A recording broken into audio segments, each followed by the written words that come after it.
So I wanted to go ahead and start by giving an intro for this video. So pretty much one thing that I wanted to say as kind of like a disclaimer here is that all of the footage that you're seeing right now is specifically being played at 4K. This is from performance focused mode though for Forspoken. So it's not ray tracing. I'll be uploading that later.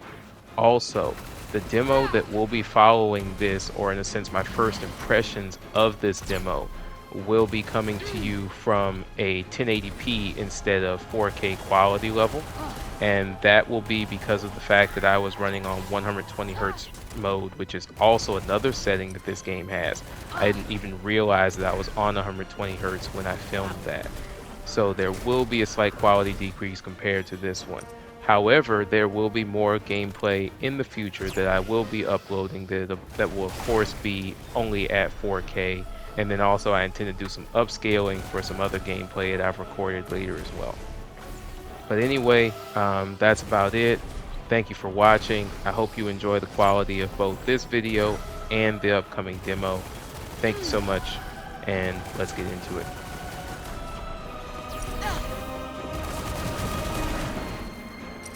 Should be recording voice at this point. So pretty much this is just going to be a recording of some basic gameplay for Forspoken. Demo just came out a few days ago. Everyone's kind of making it seem like the game is really difficult to play. And let's be honest, it's not.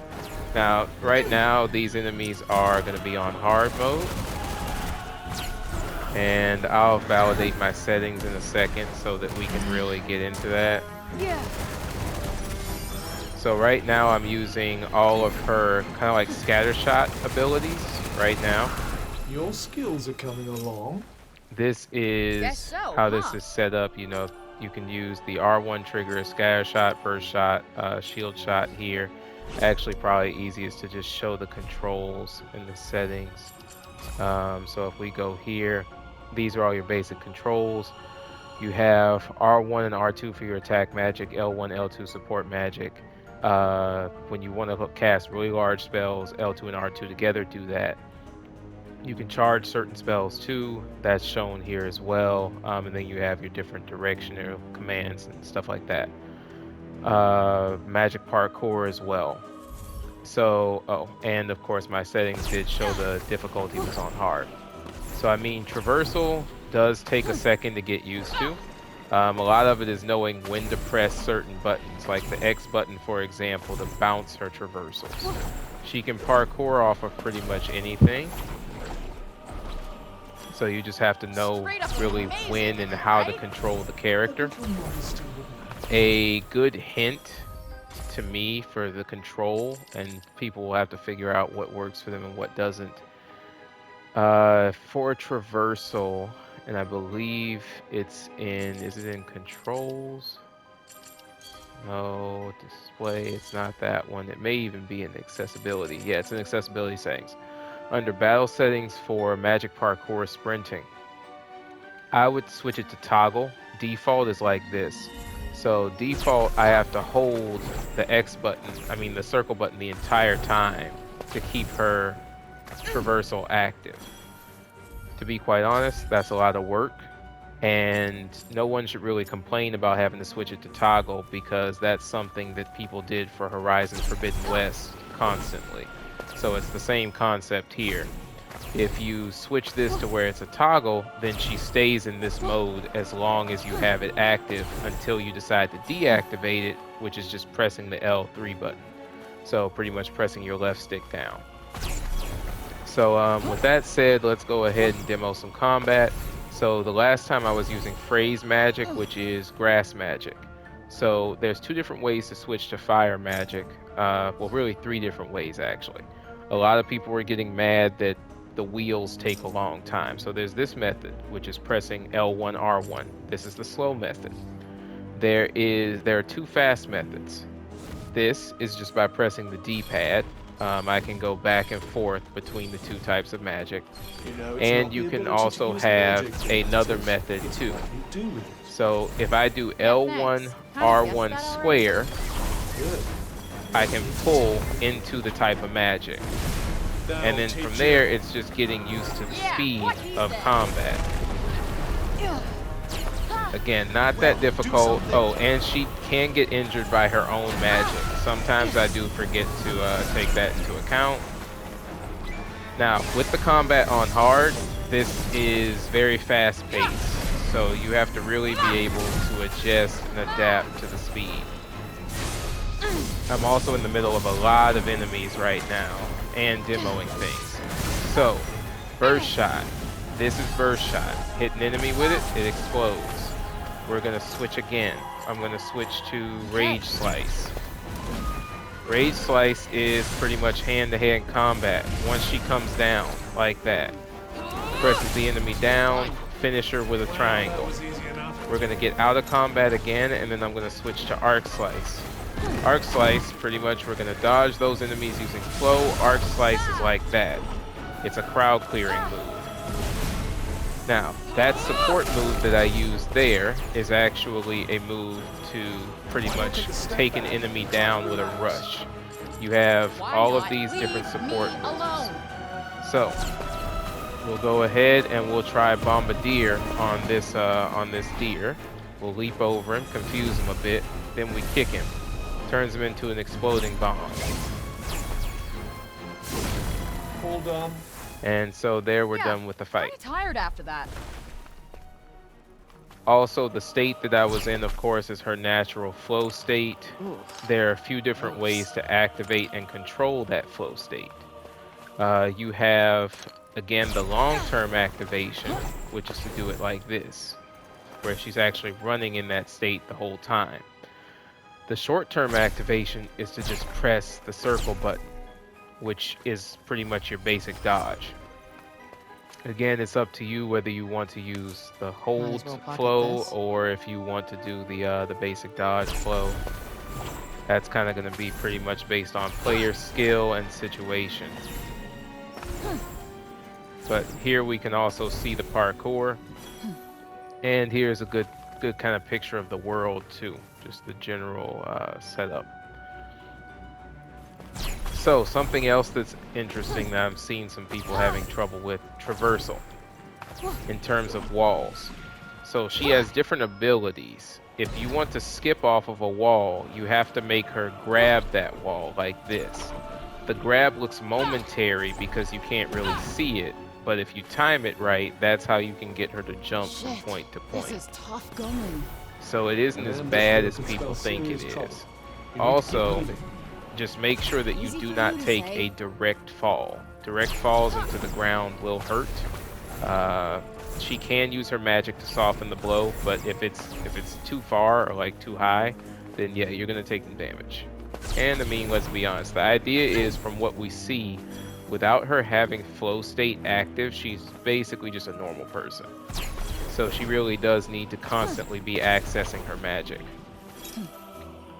Now, let's clear out this next set of enemies. We'll try out a few different abilities. So this is the charge ability that I was using. That's the rush, and you rush with a magic shield. So at least when you're in charge, you shouldn't be damaged. Fire trap is lava spewing. Legion. Actually, let's do Crucible. Legion is fire soldiers, but let's do Crucible. That's probably going to be pretty interesting for people to see. So don't worry, this will be quick. I do think so. So it locks them in this area with you. Now, granted, though, your skill level needs to be high to not get hit during this,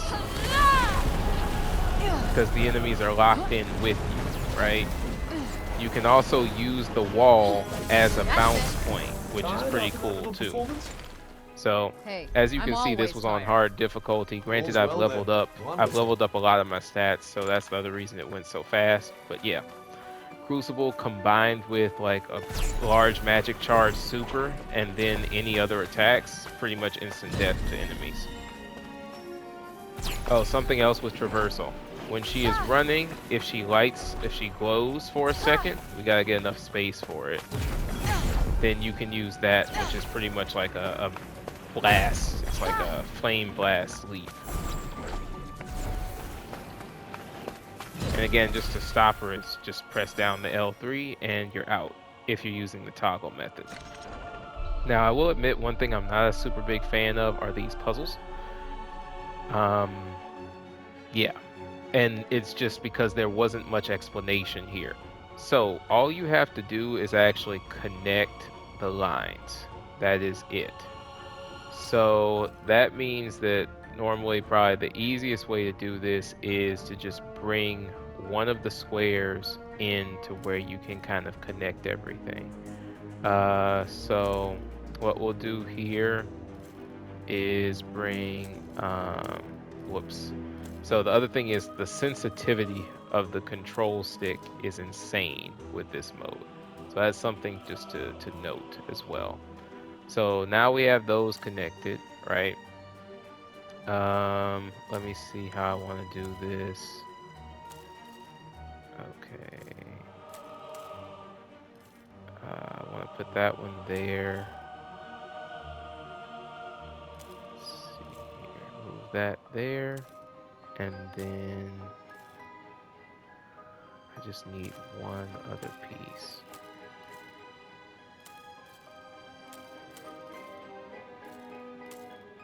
It's definitely been an adjustment trying to get this puzzle thing figured out, so bear with me. Alright, there we go. So you can make it work with any set of pieces, and that'll get the puzzle done. Check this out. They may wind up doing more to figure that out later. Oh, and this is the zip function. So you have two different versions of zip. You have quick zip, then you have slow zip. And it's important to, of course, know the difference. Quick zip is literally like that. You just press square, find a point that she can zip to, and then go to it. So, like that. That's one quick zip. There's also quick zip, which is XL square, like that. But this is an enemy pull zip. That's important to note as well. Then you have your long zip, which looks like this. So there's all these different versions of zip that you have access to, and you just kind of have to know what you can do with each of them. Imagine if I could have used magic back in New Now, York. let's go ahead and get into it with these guys. So there's a bunch of different ways of dodging. It all depends on what you want to do. As you can see, you can zip back to an enemy. Also, if you have an enemy over here, for example, you can pull that enemy to you and then get them stuck in a combo. Again, we're using Blast Sphere here, so it's very easy to pin the enemy into a specific location and then take them You're down. starting to make yourself useful. So I really just like hopping. That's the reason I use it so much as a method. Here we also have birds up there. The birds are evil, by the way. They will try to kill you. So, might as well just go ahead and kill them ahead of time. This'll be a pushover. So, the birds give a really good opportunity, in my opinion, to mess around with the mechanics in terms of running, dodging, skipping. You just have to be really quick with the lock-on, which is what I'm doing here. And again, this whole game pretty much just emphasizes the idea of practice makes perfect. You will have to practice a lot.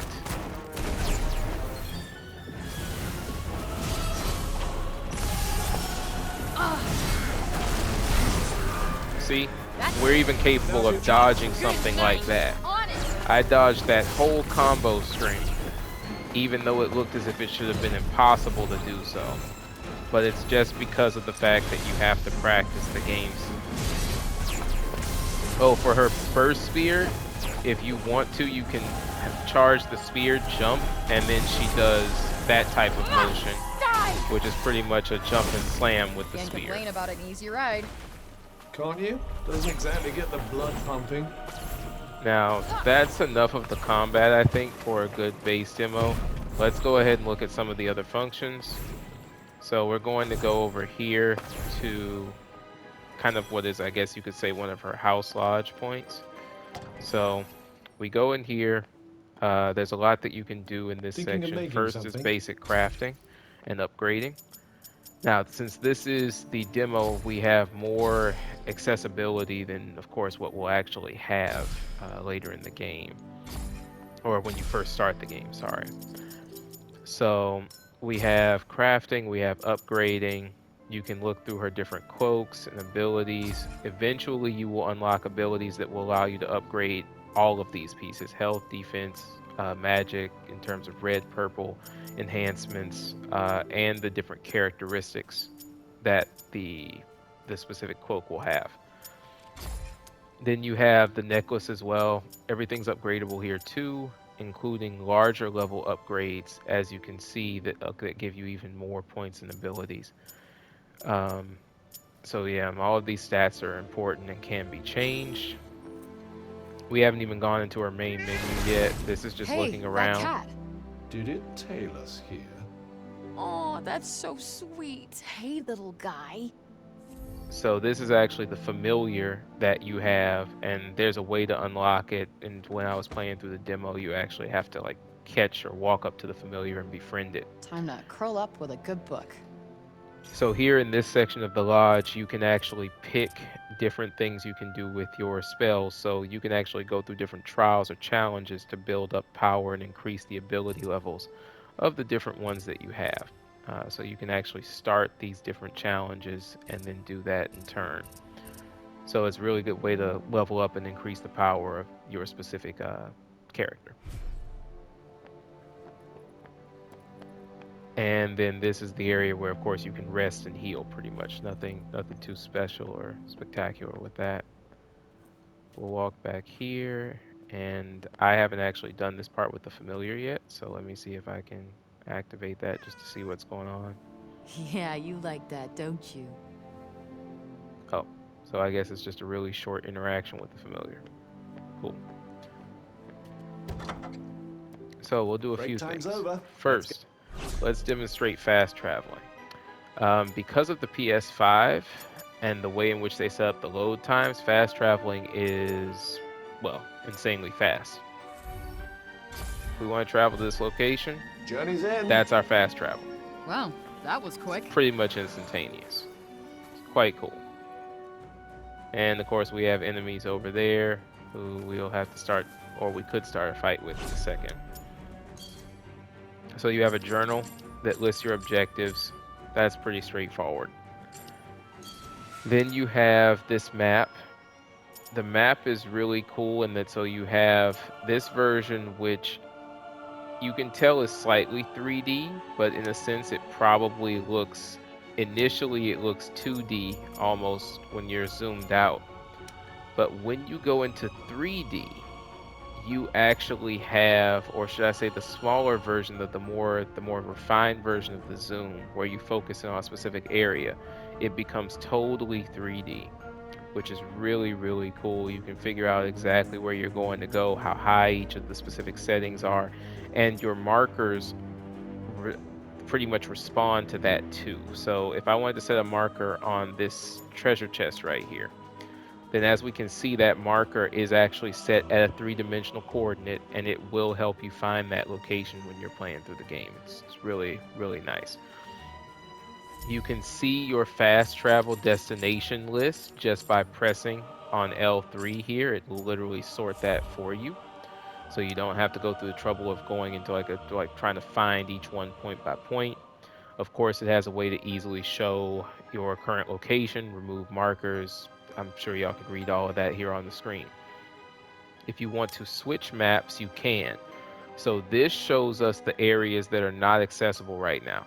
Pretty much this area right here is our demo, this little section.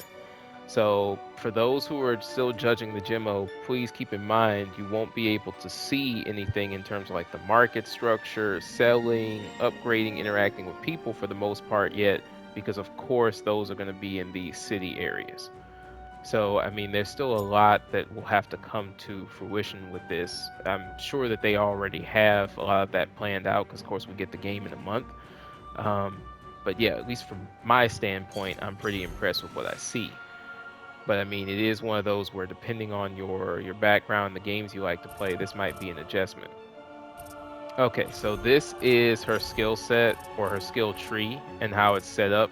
Again, you have, so in any of the skills that have this extra yellow charge kind of thing going on, those are skills that I've strengthened through that process that I just showed where you can do tasks and stuff. So anything outside of that, these are skills that are just kind of here and I've currently unlocked. They're at their base level. When it's time to unlock a new spell, all you have to do is use the mana that's in the top counter. It tells you exactly what you can or can't unlock. So none of these are available on this one because they're all too high of a mana requirement. So we're going to do something that's really simple that I already have mana for. We're going to unlock... which one do we want to do? Oh, and by the way, you can see whether you've accepted a challenge or not just by having it switch the window in the skill tree. But what we can do here, let's do Arc Slice level 2. And so this is the unlock process, pretty straightforward.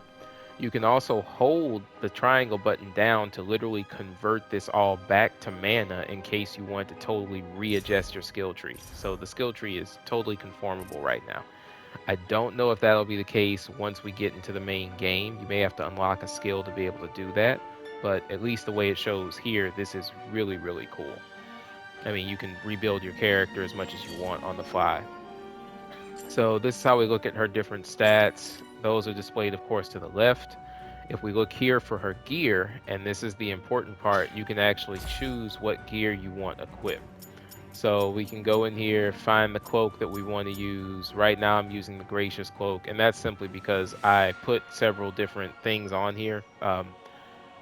This was a part that, of course, isn't shown in this video, but when I was starting to play the game, I went ahead and added things like immune to dazing, improved resistance to reductions in defense, and then I also boosted her stats in several areas for her prowess and stuff like that. Also, this necklace that I have here, you can pick different ones that you want equipped. This is the one I went with. Reason being, it had 3 different things that were available from the beginning. Your precision counters, enemies can be knocked down to the ground easier, all of these things that play well into my playstyle. And so I increased the magical prowess for this necklace as well. There's other things that I can't do yet because I haven't unlocked the skills. So if you want to totally level up your items, you will eventually have to unlock skills like Amplify, which will allow you to improve things on the cloak. And then if we go back over to the Fray Magic skill tree, you'll eventually be able to unlock things like Vivify, which will allow you to improve values on the necklace. So that's how you'll be able to really go in and improve certain pieces of the items that you have to a greater degree. And these are 2 skills that are important to have. This is Cut and Run, and then you have your, this is, let's see, it's not Zip. Let me see if I can find the one that we need to see, Drag and Drop. So Drag and Drop is the one that I pull enemies to me, and it switches you directly over to the fire magic. If I hold, you'll see R1, you'll see that that's fire magic. And then if I do L1 circle, it does like that, which of course will push you back a bit, but you basically leave an exploding stone in your place and it automatically switches you over to the nature or phrase magic.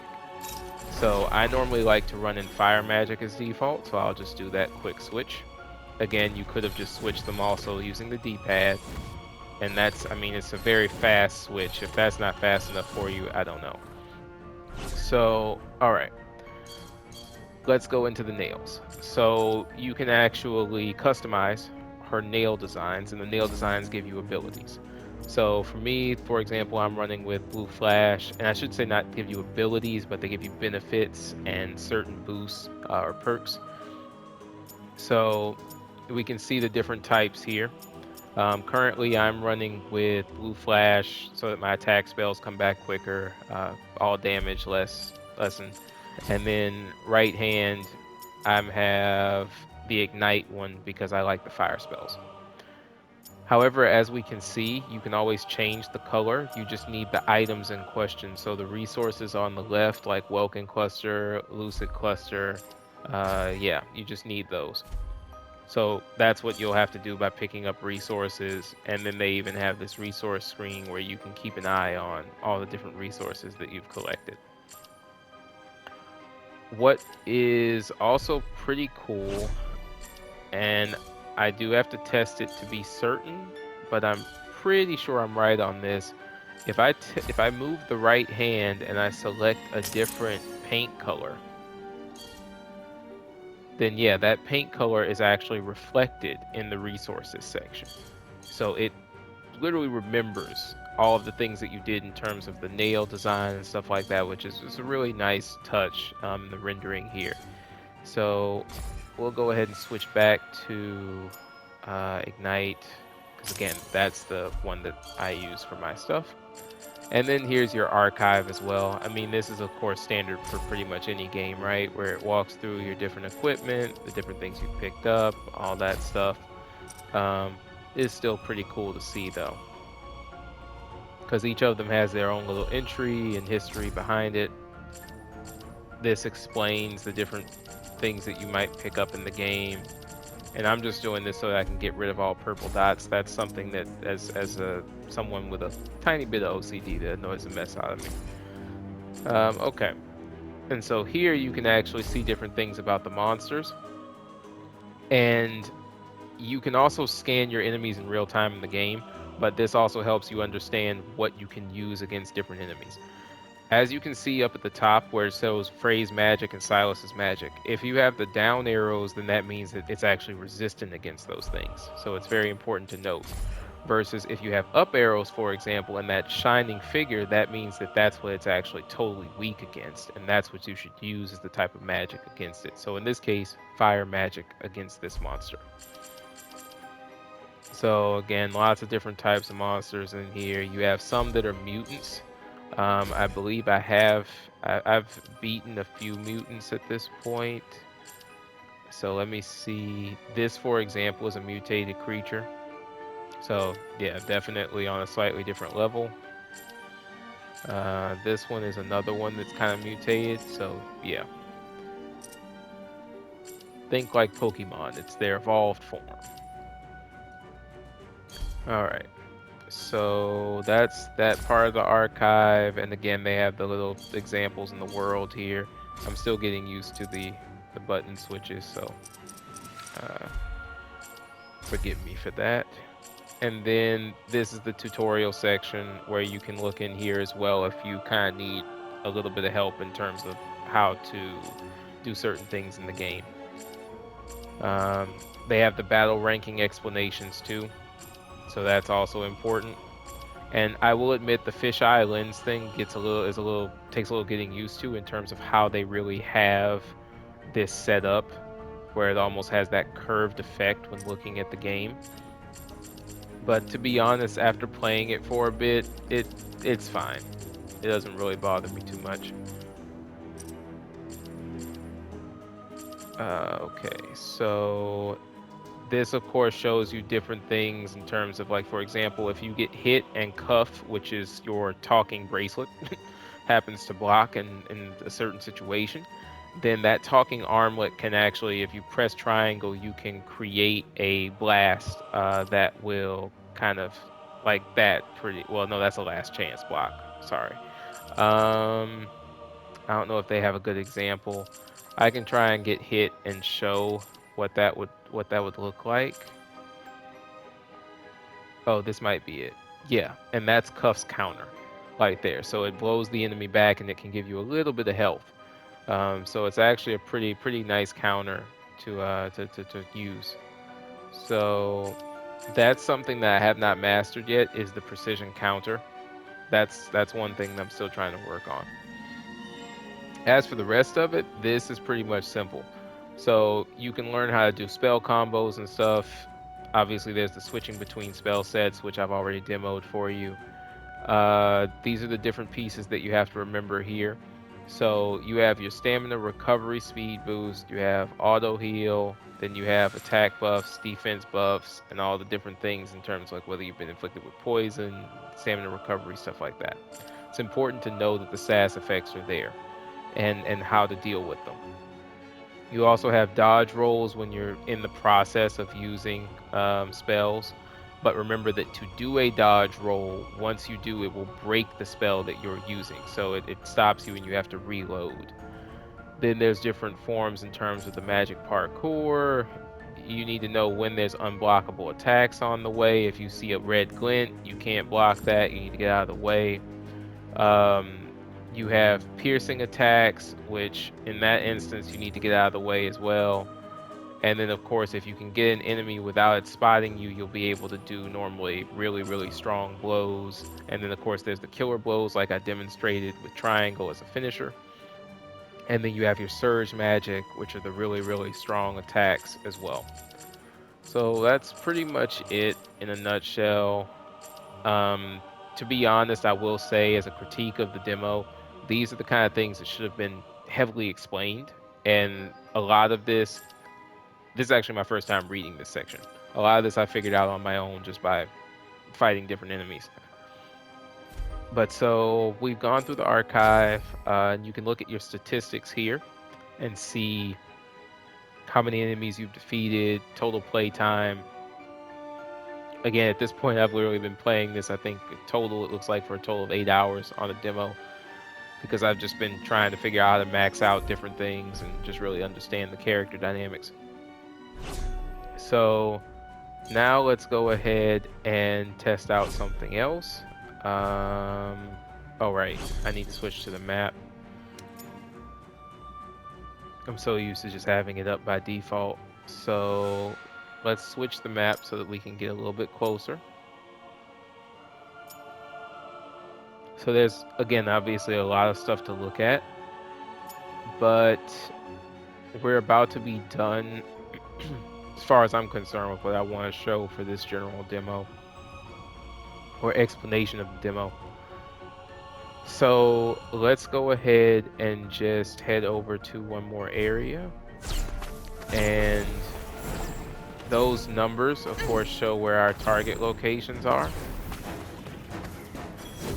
Oh, we can go ahead and at least get into a bit of the fight situation there.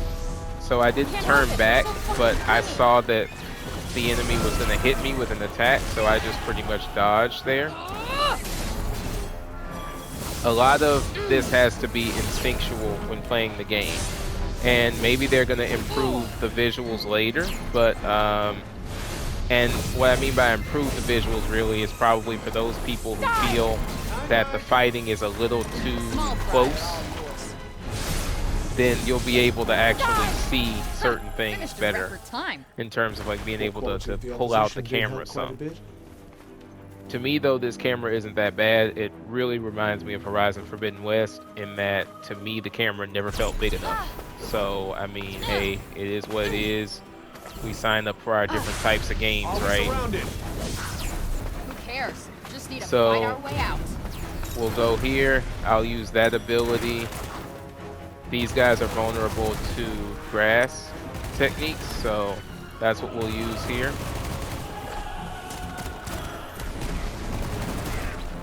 So we saw that that enemy was coming in with an attack. And so that enemy just hit me. I didn't move fast enough. That was my bad. But they're all done now. And so pretty much you just take the XP and you log it. Now, in an area like this, there's a bunch of enemies around. If we can take out all the enemies, there should be a mana reward. So that's what we're going to focus on right now, is taking out those enemies. Do you think you might consider getting hit a little less? What do you think I am? Superhuman? So the tendril actually absorbs health, just like what it did there. We're going to use some of her surge magic to demonstrate. That's the surge magic.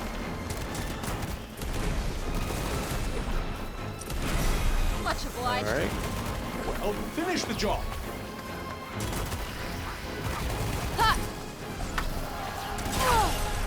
So when you get hit like that, you press circle to recover. Now it's important to note that scatter shot is pretty much just as inaccurate as your general gun. In that if you're not totally locked on, you're gonna miss half your shots. So that's what I had to realize, and one of the reasons why, to be honest, I prefer burst shot, because burst shot actually hits a target pretty much on point. Like that. You do have to get closer though for it to really do what it should in terms of damage.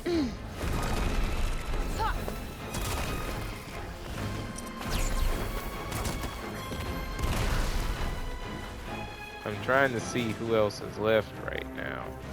Oh. Kinda want more of a challenge. See, that's what you really I'm very want. Is glad to that hear circle that tells you that you're done with the enemies in the area. This should come in handy. However, if we delete or destroy, wipe out all the enemies in this entire section, I'm pretty sure there's probably a mana reward. But for that, I would have to figure out where all of them are, which would require a tiny bit of searching. It's just up ahead. Versus instead, we can go straight to our objective. So that little thing there is actually Puff's visualization. And so he'll help you kind of find the area where you're trying to go. So this is what I mean by wall traversal. Possible. If you can actually get the button presses right, it's quite easy to traverse a wall. Just takes a little bit of time and practice. What's this? So we just picked up items. So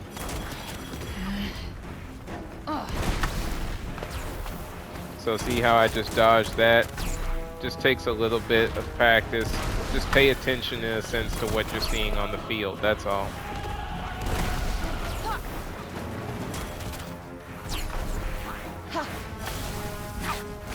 So the tendril does take a second to activate. I'm gonna have to get better with that part. Also, you can do something called shield shot, which is like this. Then you just let the enemy hit it, and then they'll literally knock themselves out on it. Pretty cool. See? Like that. And then again, we activate the tendril, surge magic. You'll never hit anything otherwise. Not helping. Scatter shot is really good in close range.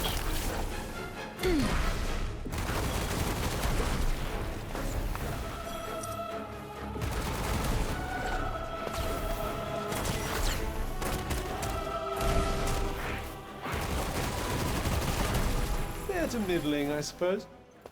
And I'll there give we you go. middling asshole. And so now we have, of course, the grade that we have in terms of how well we took out the enemies. And then Not that's bad, pretty much I how you guess. go up and, you know, get Yes, to a chest and come in stuff. handy. So at this point, I'd say I'm pretty much done in terms of what I wanted to show for the demo. Oh, and it looks like there's a treasure chest up there. So we'll just go ahead and get up there. And we'll open this one last puzzle, right? Just to put myself through pain. So this one is quote unquote a hard puzzle. So the idea here, let's see, let's do it this way. As long as we can connect them, it doesn't really matter. So in actuality, that's it right there. So not really hard. Ugh, Actually, what a probably pain. more of an easier There's puzzle better there. be something good inside. I tend to second guess myself a lot, making me think it's more difficult than it's going to be in the moment. Alright, so I think we had already done this one. So yeah, I guess at this point I'm probably gonna go ahead and just go back to, I think I'd done that Monument of Strength as well, to be honest. Vital Outpost. Yeah, I'd say that one's done.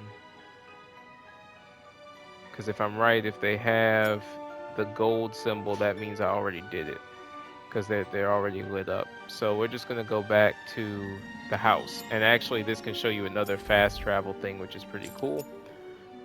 Each refuge is a fast travel point.